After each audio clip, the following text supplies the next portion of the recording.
Woke up on the wrong side of the motorcycle today.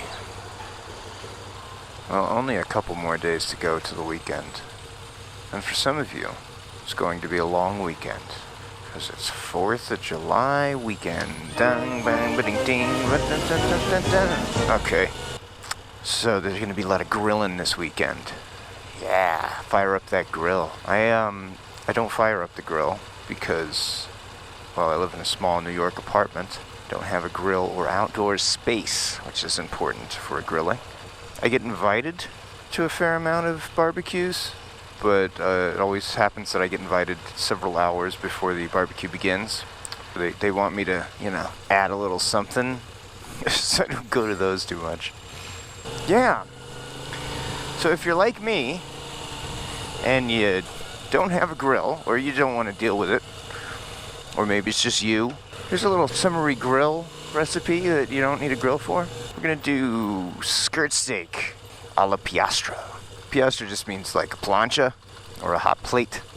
You can achieve this if you have a grill pan or even a cast iron skillet. I know my buddy Rory on bikes, defender of the cast iron skillet from my top 5 things you need, and cast iron wasn't on the list. Well, it's on the list for this one, buddy. It's number 1. So you're gonna need grill pan or cast iron skillet. Let's close this up so we can hear what we're talking about. You need about a pound of skirt steak. Skirt steak comes from the diaphragm. It's one of the muscles that help the lungs pump. And because it's a working muscle, now we gotta open this thing. Because it's a working muscle, it's very high in iron, it's very high in iron, it's very high in flavor, and it's got a really cool kind of a fat content that weaves through it. So skirt steak, yeah. You're gonna wanna get some arugula. So let's get some baby arugula. I like that for its peppery content. Let's say, I don't know, one of those containers, a pound of it. You go to the store, usually you can get the pre-rinsed baby arugula. Give it another rinse, though. You never know what's going on. And get yourself 2 nice peaches. Now, not overly ripe, actually. This is the one time you're going to want to go a little on the firmer side than the soft and super ripe side. Not like raw or just underripe, but just firm. Not super juicy. Salt and pepper, extra virgin olive oil, good extra virgin olive oil, and here's the conversation piece. Some nice aged balsamic vinegar, okay? If you can get it. And I'll try and put some links up for you. The aged balsamic, it's not cheap, okay? A really nice aged balsamic that's thick, almost syrup-like. It's gonna run you $30 to $40 and up. That's the getting in point. That's the base model. And you're thinking that's crazy for balsamic, but the balsamic that we have been used to getting here in the States in the stores is really thin. It's not the greatest product. They put a lot of sugar in it, and it's just not good. 1, 2, that aged balsamic, it's potent. So a little goes a long way. So spending $30, $40 on a bottle of aged balsamic vinegar, it's going to last you quite a while. It's going to last you a long time.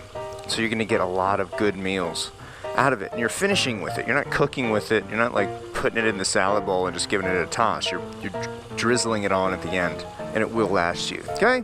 Balsamic vinegar lesson. Get your grill panners, cast iron skillet, nice and hot. Get your steaks out and let them rest out and get up to, room temperature. Don't put freezing cold meat in a hot pan. It's just bad to do. Liberally drizzle that steak with salt and pepper. Let them sit. Now, get your peaches. Cut them in half. Get the pit out. Get a spoon. Kind of scrape out the rough bits, Cut them again into quarters. Put them in a bowl. Drizzle olive oil in there, salt and pepper. Give them a little toss, get them all mixed, and then put them face down in the hot skillet. And don't touch them, okay? You're gonna be tempted to kind of move them around and check them to see if it's working, it's working. If the thing's hot, it's working. Let them sit, and you're gonna wanna let them caramelize, okay? And the sugars and stuff from the inside of that fruit are gonna come out. And it's even okay if it burns or gets a little char on it, the black stuff.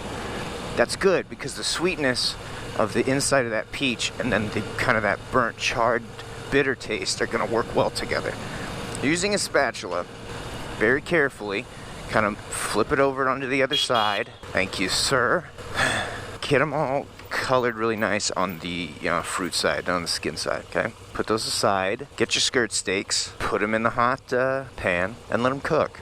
I'm going to say 2 minutes on each side, maybe 3 minutes on each side, depending on how well done you like your meat. I like my meat kind of rare plus. Get them cooked to your doneness.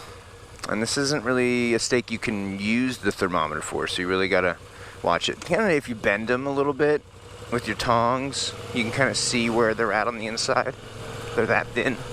Take those off and let it rest for a few minutes, and then you have just enough time to make your salad. So get your bowl, put your arugula in there, drizzle with salt and pepper, extra virgin olive oil, squeeze 1 lemon on there, get some lemon juice in there. Oh yeah, you're gonna need 1 lemon, and you're gonna have to juice it or just squeeze it over the top of the salad. Get in there with your hand, give it a good mix and a toss. Don't overly smash it. You're just kind of folding all the salt and the oils and the lemon juice in. All right, get that set, ready to go. Now, cut your skirt steaks into little strips. For this one, you're gonna wanna go with the grain. Now that's the weird thing, but you'll see why it works later. Cut them into little strips, however much you want. Put those on the plate. Get your charred peaches. Throw those on there, wherever you like.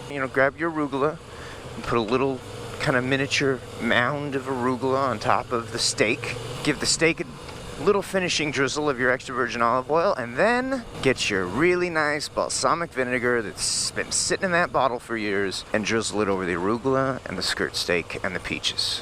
And there you have a very summery, very meaty, grilly-esque skirt steak with arugula salad and charred peaches alla Piastra, done right there in the comfort of your tiny New York City apartment kitchen.